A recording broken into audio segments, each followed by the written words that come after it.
Bom dia, meus amados brasileiros, patriotas, povo de Deus, povo de bem, povo querido do Senhor. Eu não podia deixar passar em branco uma coisa que me ocorreu hoje. Estava olhando as mensagens que eu costumo receber por WhatsApp, Twitter, no Facebook e por aí vai, e vi uma mensagem de uma senhora que está se tornando bastante conhecida esses tempos agora. Ela parece que é jornalista lá se não me engano, do Rio Grande do Sul, a senhora Ana Inês Fachin. Ela está ficando bem famosa nas redes sociais. Eu não sei se ela é parente do Fachin, ministro do STF, mas de qualquer forma, seja ou não seja, o importante é que a postura dela é uma postura de patriota, diferentemente daquele que está usando a toga, né? E ela falava sobre a experiência dela na porta do quartel esses dias, acampada juntamente com os outros patriotas, e o que ela tem visto acontecer, a experiência dela de vida, desse período que ela está passando, assim, tão diferente, tão sui generis na vida do brasileiro médio, né? Quem já passou por isso, quem já esteve ou está na porta dos quartéis, está presenciando, testemunhando isso que ela falou. Mas uma coisa que me chamou a atenção no relato dela, na forma como ela colocou a situação. Porque ela colocou que todos se ajudam e todos se revezam para varrer a calçada, para fazer o cafezinho, para servir as pessoas, para fazer o sanduíche, para ajudar e para colocar o plástico em cima da barraca para a hora que chove. E, em suma, se tornou uma comunidade, se tornou realmente uma fraternidade de patriotas. E uma coisa que me chamou a atenção, assim, interessante, uma coisa assim mais paradoxal que possa parecer. Isso daí é basicamente o sonho dos socialistas. É o sonho do Marx e dos demais socialistas. Uma sociedade onde todos vivessem igualmente, onde não houvesse ninguém que fosse acima de ninguém, ninguém que fosse mais importante ou menos importante, onde todo o trabalho fosse dividido entre as pessoas e fosse feito em comum acordo para o bem de todos. Isso daí é a teoria. A teoria socialista, a teoria comunista, ela prega isso. Nunca foi colocada na prática.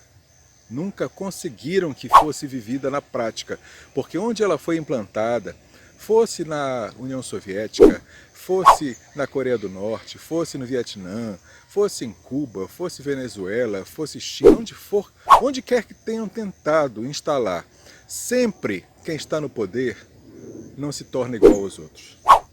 Eles querem colocar o povo todo nivelado e nivelado por baixo, na maioria das vezes, nivelado na miséria, nivelado na pobreza, nivelado no trabalho escravo. E eles, a elite, a casta dominante, fica com uma situação totalmente diferente. Com todas as regalias, com todo o poder, com todo o conforto, com tudo que é de bom somente para eles. Pode ver como está acontecendo na Venezuela. Enquanto o povo mata cachorro na rua e gato, e revira lixo, onde estava o Maduro nas últimas vezes que a gente viu, quando ele viaja para o exterior, comendo nos restaurantes mais caros do mundo, comendo bife de $1.000.000, bebendo champanhe de $5.000, enquanto o povo no país dele passa fome. Uma das maiores fortunas, uma das maiores riquezas da América Latina, das três Américas, é da família Castro de Cuba. Enquanto os cubanos dirigem carros dos anos 50 e também vivem uma situação de miséria, de pobreza absoluta na maior parte da população. Exceto, é lógico, a classe dominante, os amigos do rei, que sempre são os beneficiados. Ou seja, na teoria, o socialismo é uma coisa muito interessante, que basicamente a gente está vendo acontecer agora, nessa experiência dos patriotas na porta dos quartéis, apesar de que são patriotas democratas, capitalistas, trabalhadores, que não tem nada a ver com o que a gente vê naqueles que se dizem socialistas. Mas o socialista, na prática, vivido no dia a dia, nunca conseguiu chegar nesse nível. Porque, como a Margaret Thatcher dizia, o socialismo só presta enquanto houver dinheiro dos outros para financiar o socialismo. Enquanto houver alguém financiando o socialismo, ele vai caminhando.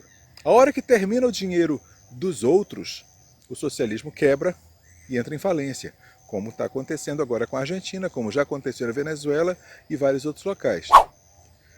E nessa experiência da porta dos quartéis, são pessoas que são trabalhadoras, que geram seu próprio recurso, que geram sua própria riqueza, que fazem sua própria vida, só que, por uma questão de circunstância, por verem as necessidades do grupo, compartilham com quem está por perto, se tornando praticamente uma experiência sonhada pelo Marx, mas que nunca aconteceu com eles, porque a natureza humana não é assim. A natureza humana das pessoas que pegam o poder, ela acaba se tornando má, acaba se tornando corrupta. Existe um ditado do mundo que diz que se você quer conhecer a verdadeira natureza de uma pessoa, dê poder a essa pessoa. E é verdade. E quando esses governantes que se diziam tão benéficos, tão beneplácitos, tão generosos, quando eles chegam ao poder, a grande maioria deles se torna tirânico, ditador, egoísta, só quer para si e para os seus, e acaba não dando certo, acaba não caminhando. É por isso que nenhum socialismo imposto de cima para baixo nunca vai dar certo. Essa experiência das portas dos quartéis, ela funciona porque ela está sendo feita de baixo para cima. É o povo formando a base e essa base se sustentando e mostrando que o capitalismo, a experiência democrática, sim, pode mostrar uma sociedade como aquela que foi sonhada lá no início do século XX pelo Marx.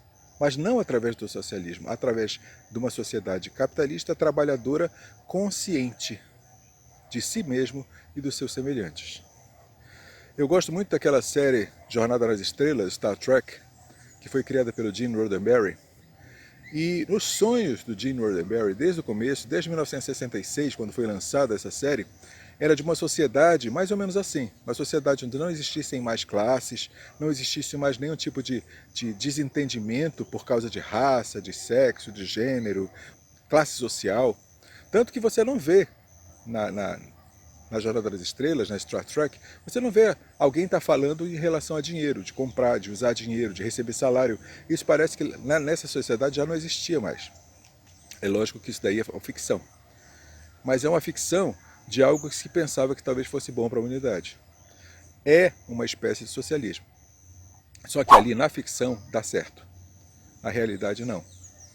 E aí a gente tem agora patriotas mostrando, olha, pode dar certo. Mas se for feito com outro espírito, outro verniz, outra base, outra filosofia, pode dar certo, mas não do jeito que eles querem. Mas do jeito como a gente está vendo hoje, a população se unindo, como está se unindo, por um propósito, por um ideal nobre, de sobrevivência, de crescimento, de benefício, de estrutura e de futuro para as próximas gerações. Aí sim funciona.